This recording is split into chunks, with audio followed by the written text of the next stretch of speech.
आज आप लोगों के साथ शेयर कर रही हूँ मैं एक ऐसी मसालेदार क्रिस्पी फ़िश फ्राई की रेसिपी जिसे देखकर आपको लगेगा कि जैसे ये आपने किसी रेस्टोरेंट से ऑर्डर की हो।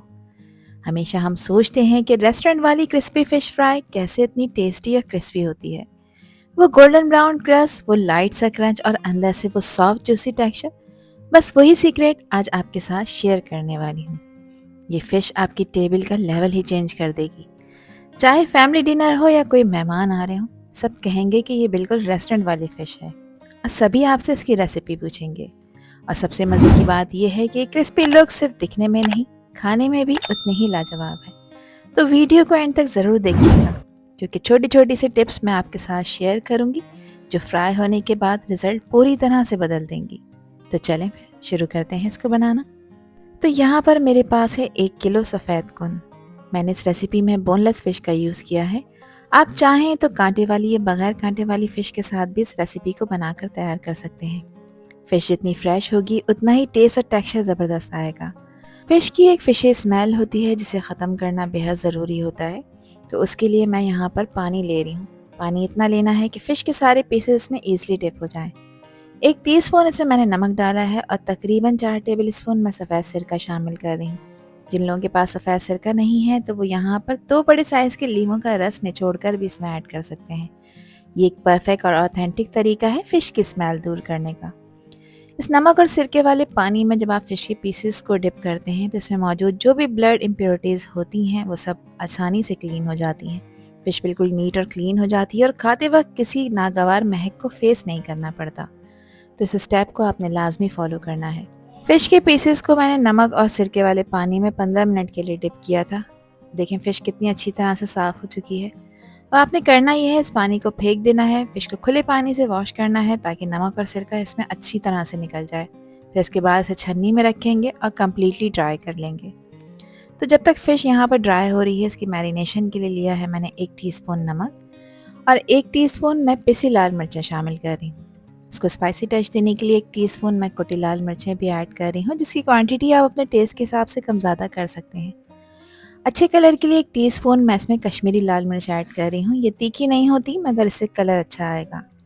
हाफ़ टी स्पून इसमें हल्दी का पाउडर शामिल करेंगे और 1 टीस्पून डाला है मैंने इसमें क्रश हुआ हुआ धनिया। हाफ़ टी स्पून इसमें ज़ीरे का पाउडर भी शामिल करेंगे। धनिया और ज़ीरे दोनों को ड्राई रोस्ट करके ऐड करना है, फ्लेवर कमाल का आता है। हाफ़ टी स्पून घर का पिसा हुआ खुशबूदार गरम मसाला शामिल करेंगे और 1 टीस्पून मैं इसमें ऐड कर रही हूँ चाट मसाला। किसी भी अच्छी ब्रांड का आप लोग ले सकते हैं, फ्लेवर अच्छा आता है। हाफ़ टी स्पून मैंने अजवाइन ली है और अजवाइन के बगैर तो फ़िश फ्राई की रेसिपी ही अधूरी होती है। अजवाइन को हमेशा रब कर ऐड किया करें, इससे इसका फ्लेवर मज़ीद खुल जाता है। 1 टीस्पून इसमें मैंने कसूरी मेथी भी ऐड की है और कसूरी मेथी को भी इस तरह क्रश करके इसमें शामिल किया करें, फ्लेवर कमाल का आता है। अब यहाँ पर इसको कलर देने के लिए इसमें मैं red orange food colour add कर रही हूँ। ऑप्शनल स्टेप है, बस आप ऐड करेंगे तो इससे कलर अच्छा आएगा जिससे रेस्टोरेंट स्टाइल लुक बनेगी, अदरवाइज़ आप इसे स्किप कर सकते हैं। 1.5 टेबल स्पून मैंने यहाँ पर अदरक लहसुन का पेस्ट ऐड किया है जो कि बिल्कुल थिक है। एक बड़े साइज़ का लीमू था, उसका रस निचोड़ दिया है जो कि तकरीबन 1.5 टेबल स्पून है। 1 टेबल स्पून इसमें मैं सोया सॉस भी शामिल कर रही हूँ और 3 टेबल स्पून मैं इसमें गाढ़ा इमली का पल्प ऐड कर रही हूँ। इमली को पानी में डिप किया था, उसके बाद उसकी गुठलियाँ और छिलके वगैरह निकाल कर उसको छान लिया है, फिर उसका जो गूदा होता है वो इसमें शामिल किया है। अच्छी बाइंडिंग के लिए 3 टेबल स्पून मैंने लिया है इसमें मैदा और 3 टेबल स्पून मैं बेसन का इस्तेमाल कर रही हूँ। आप लोग यहाँ पर चावल के आटे का भी इस्तेमाल कर सकते हैं मैदे की जगह। अब थोड़ा सा इसमें पानी ऐड करेंगे। अब ये स्टेप बहुत इंपॉर्टेंट है। देखिए, पानी आपने एक साथ सारा नहीं डालना, थोड़ा थोड़ा सा डालना है, साथ साथ इसको मिक्स करते जाना है क्योंकि इसका जो पेस्ट है वो बिल्कुल थिक होना चाहिए। जितनी अच्छी तरह से आप ये स्टेप फॉलो करेंगे उतने ही रिजल्ट शानदार मिलेंगे। अगर ये पेस्ट पतला हो गया तो फ़िश के पीसेस के ऊपर स्टे नहीं करेगा, जिसकी वजह से फ़िश क्रिस्पी नहीं होगी। तो देखिए, इस तरह का थिक टेक्सचर होना चाहिए। 1 बाय 1 करके फ़िश के सारे पीसेस को मैं इस मसाले में अच्छी तरह से कोट कर लूँगी। इस मसाले का टेक्सचर देखें, इतना परफेक्ट है कि फ़िश के पीसेस के ऊपर ईज़िली कोट हो रहा है। तो इसी तरह से सारे फ़िश के पीसेस को मैंने मसाले में अच्छी तरह से कोट कर लिया था। याद रखिए कि मसाला जितनी अच्छी तरह से मिक्स होगा उतना ही इवनली कोटिंग फ़िश पर लगेगी और फ्राई होने के बाद वो क्रिस्पी और फ्लेवरफुल दोनों लगेगी। तो यहाँ मैंने इसको क्लिंग रैप लगा दिया है और रैप करने के बाद आपने इसको कम से कम 2 घंटे का टाइम लाज़मी देना है मैरिनेशन के लिए।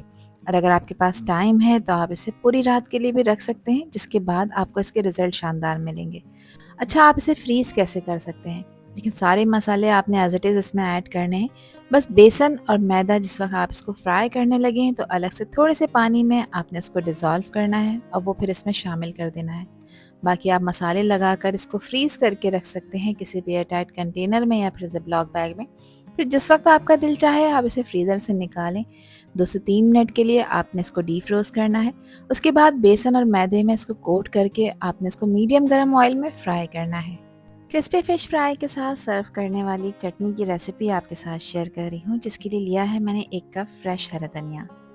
3 अदद मैंने बड़ी वाली हरी मिर्चों का भी इस्तेमाल किया है, जो तीखी नहीं होती मगर इससे चटनी की क्वांटिटी ज़्यादा हो जाएगी। 10 से 12 छोटे साइज़ की लहसुन की कलियाँ हैं। मैंने फ्रोज़न लहसुन का यूज़ किया है, आप लोग चाहें तो फ्रेश भी ऐड कर सकते हैं। 1 टेबल स्पून मैंने डाला है इसमें कुटी लाल मिर्चों का और हाफ़ टी स्पून मैं इसमें नमक डाल रही हूँ, जिसकी क्वांटिटी आप अपने टेस्ट के हिसाब से कम ज़्यादा कर सकते हैं।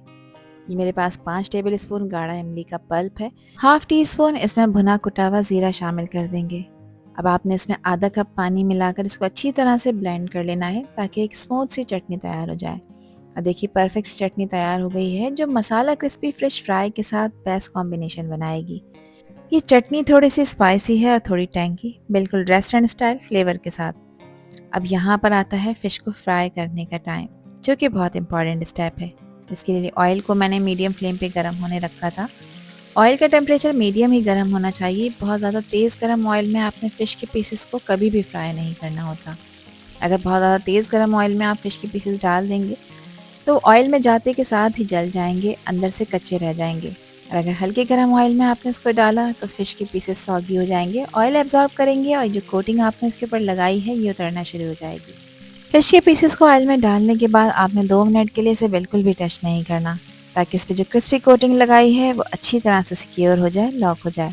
उसके बाद आप इसे चलाएं, फ्लिप करें ताकि सब तरफ से इवनली गोल्डन हो और क्रिस्पी टेक्सचर ले ले। देखिए, गरम ऑयल का हर बबल इस पे लगी कोटिंग को लॉक कर रहा है, सील कर रहा है। कितना अच्छा खूबसूरत सा गोल्डन कलर इसके ऊपर आता जा रहा है। फिश के पीसेस यहाँ पर प्रॉपर फ्राई हो रहे हैं और देखिए ना, इसमें कोटिंग उतरी है और ना ही मसाला ऑयल में बिखरा है, बिल्कुल परफेक्ट टेक्सचर के साथ। इसका टोटल फ्राइंग टाइम है तकरीबन 6 से 8 मिनट। यहाँ पर तकरीबन 7 मिनट हो गए हैं इसको फ्राई करते हुए। एक अच्छा खूबसूरत सा कलर इसके ऊपर आ चुका है, तो अब मैं इसको ऑयल से निकाल लेती हूँ। यहाँ पर आप इसके फाइनल रिजल्ट चेक करें, कितनी खूबसूरत और कितनी टेम्पटिंग लग रही है। तो अब एक खूबसूरत सी प्लेट में जिसको सजाया है मैंने मज़ेदार इमली की चटनी के साथ और फ्रेश सैलेड के साथ, जूसी क्रिस्पी इस मसाला फ़िश फ्राई को सर्व कर लेते हैं। इस फ़िश को आप इंजॉय कर सकते हैं रोटी, चपाती और नान के साथ। चावलों के साथ भी crispy fish fry best combination बनाती है। ये फ़िश बाहर से क्रिस्पी है और अंदर से बेहद सॉफ्ट और जूसी, जिसे देखकर मुंह में पानी आ जाए। इसको सर्व करते वक्त इस पे चाट मसाला स्प्रिंकल करना ना भूलें, जिसके बाद इसका मज़ा दुबाला हो जाएगा। इसको सर्व करें गरम-गरम और एंजॉय करें अपनी फैमिली और फ्रेंड्स के साथ। और मुझे कमेंट सेक्शन में लाज़मी बताइए कि ये रेसिपी और वीडियो आप लोगों को कैसी लगी। आई होप कि ये वीडियो आप लोगों को पसंद आई होगी। पसंद आई हो तो कमेंट सेक्शन में अपना प्यारा सा फीडबैक मुझे लाज़मी शेयर करिएगा। और चैनल पर न्यू हैं तो चैनल को भी ज़रूर सब्सक्राइब कर दीजिएगा। आपसे फिर मिलूँगी इंशाल्लाह एक न्यू वीडियो में एक न्यू रेसिपी के साथ। जब तक हादिया को दीजिए इजाज़त। अल्लाह हाफ़िज़, अल्लाह निगहबान।